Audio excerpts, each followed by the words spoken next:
नमस्ते साथियों, स्वाध्याय एजुकेशन पर एक बार फिर से आपका हार्दिक अभिनंदन।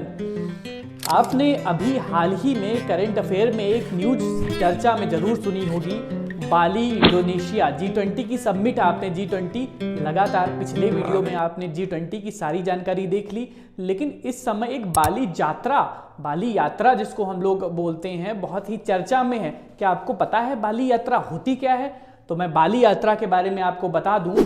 ये उड़ीसा में महानदी जो उड़ीसा में बहुत महत्वपूर्ण नदी मानी जाती है, उसी में ही उड़ीसा में ही कटक के पास में बाली यात्रा का बहुत ही बड़ा महोत्सव मनाया जाता है। अभी नरेंद्र मोदी जी का एक वीडियो भी आया जिसमें उन्होंने कहा कि जब मैं यहाँ पे होता हूँ तो आपके साथ में अंतरात्मा की तरह से अनुभूति फील करता हूँ। तो उस यात्रा में उन्होंने लोगों से कहा।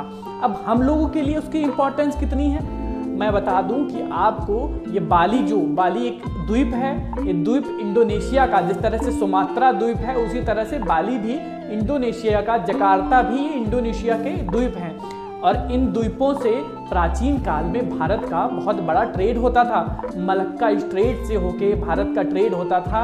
और इस समय चूंकि G20 की 2012 की जो 17वीं मीटिंग है वो इंडोनेशिया में हो रही है, और भारत के जो शिक्षा मंत्री जो धर्मेंद्र प्रधान और अश्विनी वैष्णव जी, ये सारे लोग G20 में ही वहाँ पे इंडोनेशिया में मौजूद हैं। तो इस समय ये बहुत महत्वपूर्ण माना, इसीलिए इस बाली यात्रा को इतना ज़्यादा हाईलाइट कर दिया गया है, क्योंकि उससे इंडोनेशिया के संपर्क हम लोगों के साथ में मजबूत होंगे और ट्रेड बढ़ेगा।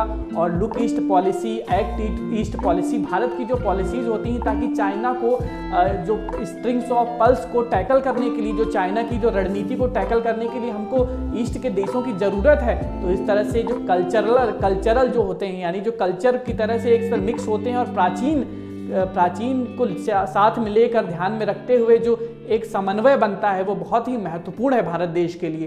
तो अगर ये जानकारी आपको अच्छी लगी हो तो इसको और लोगों के साथ साझा करें। धन्यवाद।